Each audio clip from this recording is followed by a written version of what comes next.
잠언 43번째 시간입니다. 오늘 말씀은 잠언 22장 1절부터 16절 말씀입니다. 1절부터 3절 말씀을 합독하고 잠언 22장 1절부터 16절 말씀을 보도록 하겠습니다. 자, 그러면 잠언 22장 1절부터 3절 말씀을 보도록 하겠습니다. 많은 재물보다 명예를 택할 것이요 은이나 금보다 은총을 더욱 택할 것이니라. 가난한 자와 부한 자가 함께 살거니와 그 모두를 지으신 이는 여호와시니라. 슬기로운 자는 재앙을 보면 숨어 피하여도 어리석은 자는 나가다가 해를 받느니라. 아멘. 자, 잠언 16장 1절부터 22장 16절까지 제시됐던 191개의 단편 경구들을 보고 있는데 오늘 그 22장 16절까지를 다 봅니다. 지금 요 부분은 이 병렬 대꾸법 그리고 동의 대꾸법이라고 하는 유사한 내용을 반복하고 재강조하는 그런 방법으로 이렇게 우리에게 정말 중요한 어떤 지혜를 주고 있는 건데요. 오늘은 22장 1절부터 16절입니다. 360 경구부터 375 경구까지입니다. 자, 먼저 이렇게 하나씩 보겠는데요. 1절부터 4절입니다. 여호와를 의뢰하라고 하는 것을 이렇게 권면합니다. 여호와를 경외하는 것이 부와 명예와 생명을 얻는 길이라는 것을 교훈하거든요. 오늘 저와 여러분이 여호와를 경외하고 두려워하고 또 의뢰하게 되기 바랍니다. 1절입니다. 아까 읽었죠? 많은 재물보다 명예를 택할 것이요 은이나 금보다 은총을 더욱 택할 것이니라. 그렇죠? 사람들이 일반적으로 소중히 여기는 게 재물입니다. 근데 그 재물보다 먼저 앞서서 명예와 은총을 더욱 추구하라는 것입니다. 그래서 본래 인간은 사회적 존재이기 때문에 다른 사람들과 더불어 살아가야 됩니다. 그래서 사회적 존재로서 인간은 명예와 은총을 더욱 이렇게 추구해 나가야 됩니다. 그러기 위해서 우리는 여호와를 경외하는 거고요. 여호와를 경외함으로 사람들로부터 좋은 평판과 호의를 얻게 된다고 생각하시면 됩니다. 자, 2절입니다. 가난한 자와 부한 자가 함께 살거니와 그 모두를 지으신 이는 여호와시니라. 가난한 자와 부자들 모두가 하나님으로부터 지원받은 존재들입니다. 그 말은 하나님께서 가난하게 하신 것을 아니지만 가난하게 된 자도 여호와 하나님께서 소중히 여기시는 사람이고 또 부자 역시도 하나님의 은혜 가운데 있습니다. 누가 무시하거나 누가 함부로 해서는 안 되는 것입니다. 그래서 가장 근본적으로 그들 모두가 여호와를 인정하고 의지하고 또 뿐만 아니라 그 모든 사람들을 평등하게 하나님 앞에서 하나님의 사람으로 대해야 될 줄로 믿습니다. 슬기로운 자는 재앙을 보면 숨어 피하여도 어리석은 자는 나가다가 해를 받느니라. 그러니까 슬기로운 자라는 것은 자신의 이익을 위해서 약삭빠르게 움직이는 자가 아닙니다.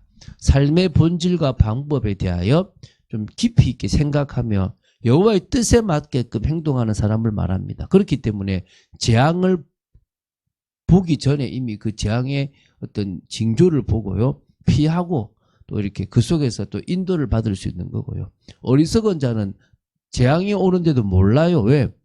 여호와의 뜻을 분별하지도 않고 그냥 무턱대고 자기가 원하는 인생을 살아가다 보니까 결국은 뭡니까?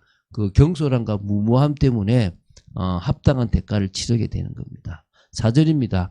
겸손과 여호와를 경외함의 보상은 재물과 영광과 생명이니라.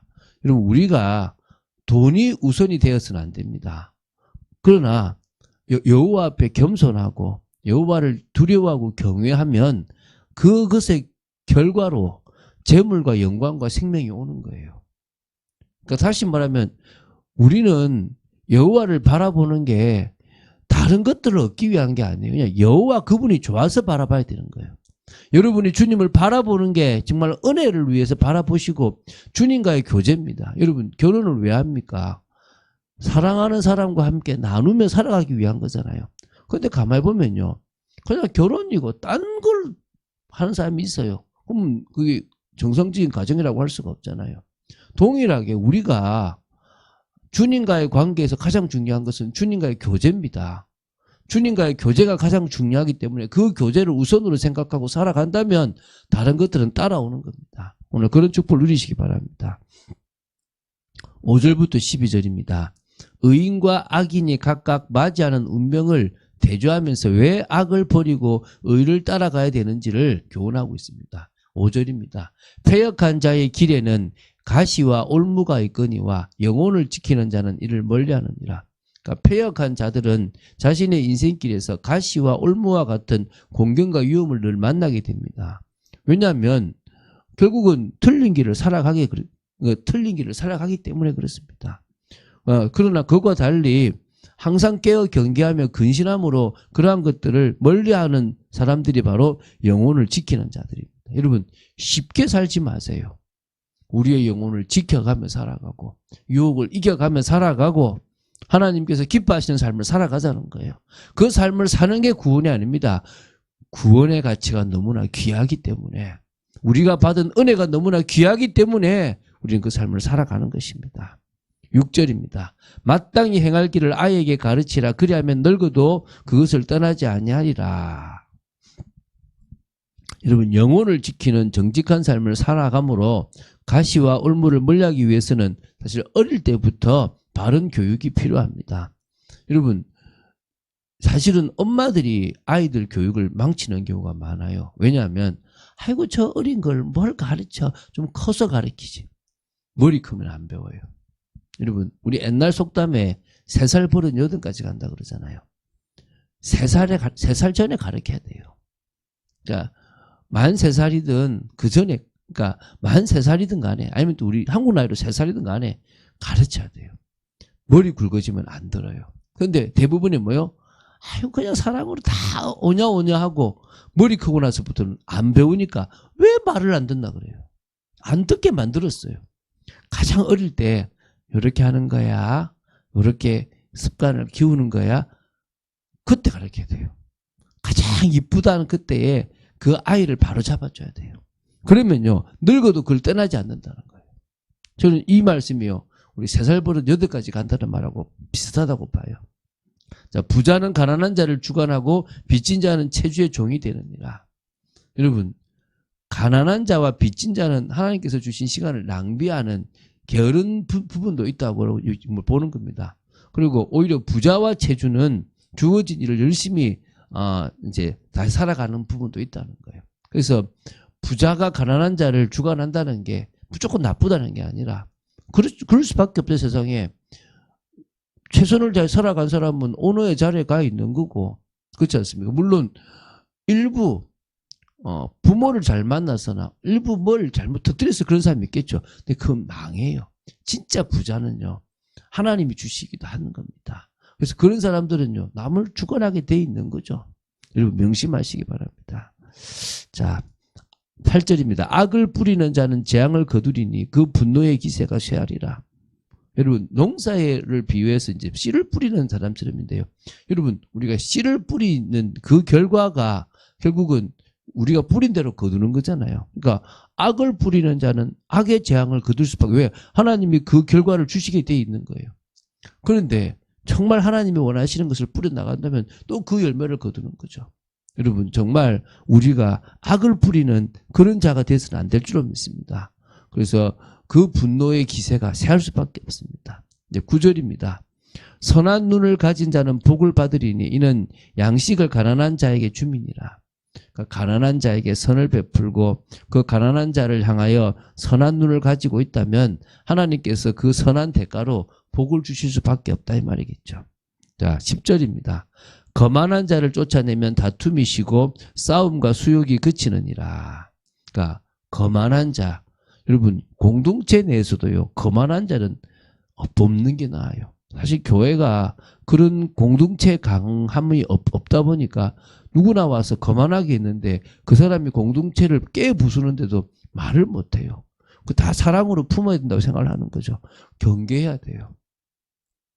목회자인 저부터가 경계해야 되고, 우리가 죽는 거잖아요. 예배 드리는 것은 내가 죽었다는 걸 확인하는 거예요. 내가 죽었는데 왜 거만합니까? 그리고 계속 우리는 주님 앞에 아무것도 아닌 게 나서져야 되는 겁니다.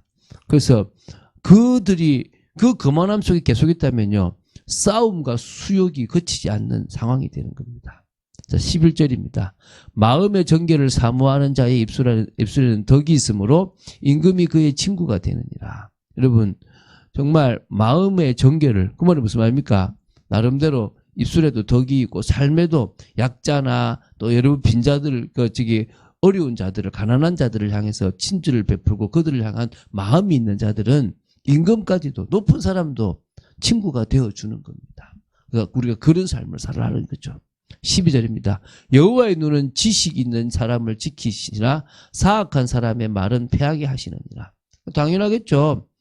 여호와를 경외하는 지식, 참 지혜를 사모하는 그 사람을 지켜주고요. 사악한 사람의 말을 패하게 하십니다. 왜? 공의의 하나님이시니까. 이제 13절부터 16절입니다. 악인과 우매자들의 행태와 그로 인한 패망과 관련된 경고들입니다. 지혜를 버린 자들의 결국을 보여줌으로써 역으로 지혜를 추구하는 삶을 살라는 거죠. 13절입니다. 게으른 자는 말하기를 사자가 밖에 있은즉 내가 나가면 거리에서 찢기겠다 하느니라. 이 거리는요, 그 시내예요. 시내에 무슨 사자가 있겠습니까? 핑계죠, 핑계. 난 나가면 큰일 나. 그게 게으른 자예요. 여러분 삶에 핑계가 많았다. 여러분 게으른 자예요. 여러분 삶에 어떤 핑계도 없어야 되는 겁니다. 어떤 의미에서 내가 부모도 내가 어떤 환경도 내가 최선을 다해서 살아가는 삶이 하나님 앞에서 중요한 겁니다. 사실 참 중요한 말이죠. 그죠?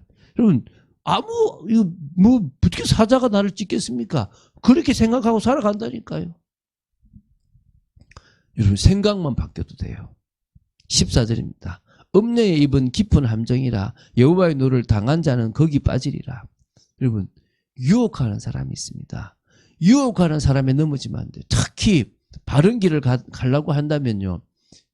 이렇게 경계해야 돼요. 이렇게 어찌 보면 유혹하는 자들을 경계해야 돼요. 그게 꼭 여자라기보다는 그런 존재들이 있단 말입니다. 늘 여러분 경계해야 될 줄로 믿습니다. 15절입니다. 아이의 마음에는 미련한 것이 얽혔으나 징계하는 채찍이 이를 멀리 쫓아내리라. 영적으로 어릴수록 정신적으로 어릴수록 자꾸 미련한 것이 얽혀서 속아요. 유혹에 넘어지는 겁니다. 징계할 때 채찍이 그리고 그런 것에서 멀리 쫓아내는 겁니다.